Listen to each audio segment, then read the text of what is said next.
નમસ્કાર. આજે આપણે કથક વિશે વાત કરીશું. કથક એટલે શું?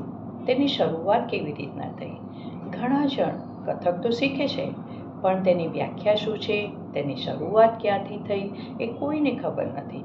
તો હવે આપણે આપણા વિડીયોમાં થોડી તેની માહિતી મેળવીશું.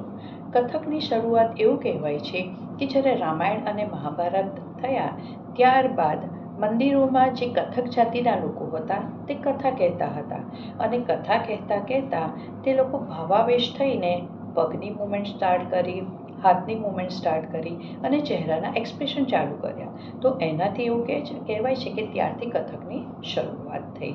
બીજું એક પણ એ બી લીજન્ડ છે કે જ્યારે રામના પુત્રો લવ અને કુશ એ બંને જ્યારે મંદિરોમાં કથા કહેતા હતા, રામાયણની કથા કહેતા હતા, એ વખતથી કથકની શરૂઆત થઈ.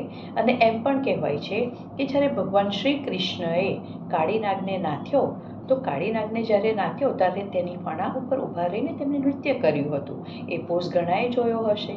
એટલે એ જે ફણા ઉપર ઊભા રહીને નૃત્ય કર્યું હતું તેમાંથી જે શબ્દો નીકળ્યા હતા એ હતા તા થઈ તત, આ થઈ તત, જે આજે પણ કથકમાં વપરાય છે. તો આ હતી આજની થોડીક માહિતી કથક વિશે. હવે આપણે જોઈશું નેક્સ્ટ.